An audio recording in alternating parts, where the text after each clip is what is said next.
While millions of Americans will get Monday off in honor of Christopher Columbus, the holiday has been under attack for decades by Native American activists, who see the famed 15th century explorer as a killer and slave trader rather than a hero. A growing number of cities, most recently Austin and Los Angeles, have rebranded the second Monday in October as Indigenous People Day.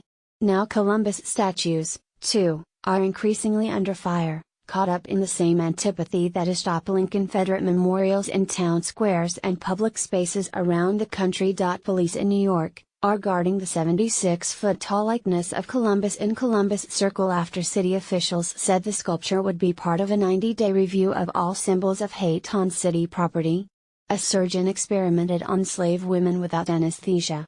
Now, his statues are under attack. Defenders of the memorials have promised a fight like never before against any move to take Columbus down. It is a slap in the face to the Italian-American community, and we are not going to tolerate it, John Freda, chair of the New York State Commission for Social Justice, told the New York Post. At least 3 Columbus statues in New York have been vandalized in recent weeks, including one in Central Park that had its hands painted red and graffiti scrawled across its pedestal.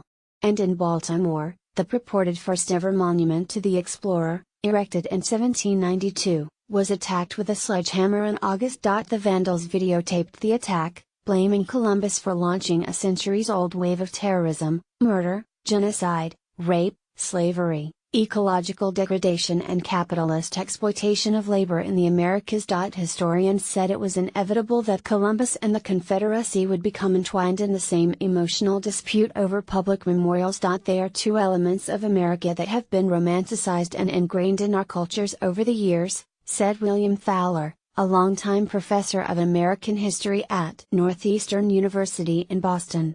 Over time, the facts may not change, but the way we interpret them certainly has. Columbus's climb up onto the pedestal began 300 years after his famed journey across the Atlantic in 1492.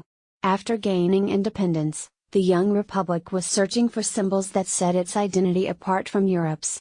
Columbus fit the bill, as did the Pilgrims' arrival in New England. The first reported Columbus Day celebration was held in New York in October 1792, to mark the tricentennial of his voyage.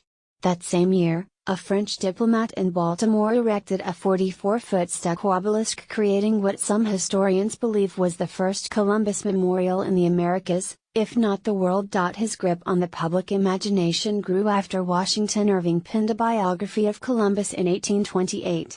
And an increasing number of Catholic immigrants latched onto his story as an apt symbol of their own arrival. Near the time of the Columbus Quadricentennial in 1892, the Columbian exhibition at the World's Fair in Chicago was a sensation. Memorials began going up around the country, including a huge fountain sculpture in front of Washington's Union Station. The Knights of Columbus, a Catholic fraternal organization founded in 1882, also championed homages to its namesake, and in 1937, it successfully lobbied President Franklin D. Roosevelt to proclaim Columbus Day a federal holiday. In New York, in particular, with a booming concentration of Italian immigrants, the day grew into a major annual event, and remains a touchstone for Italian Americans. This year's parade down Fifth Avenue will feature more than 35,000 marchers, and more than 100 floats and bands. It will be led by Barnes & Noble chairman Leonard Riggio, while past Grand Marshals have included Frank Sinatra, Sophia Loren, Jody Maggio, and Susan Lucci. Not much objection was raised during the years that Columbus's status grew, Fowler said.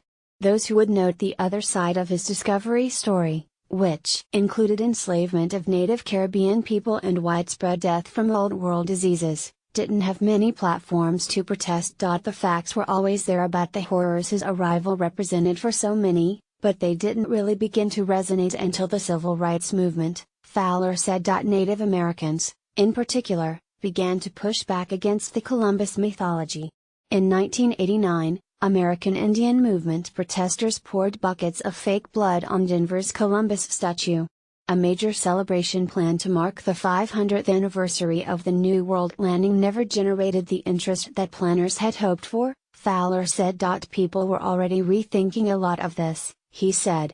it never really got the enthusiasm. Today, for many, apathy has been replaced by an anger that bodes for a long and contentious reconsideration of Columbus, his statues and his date. Read more. Metropolis,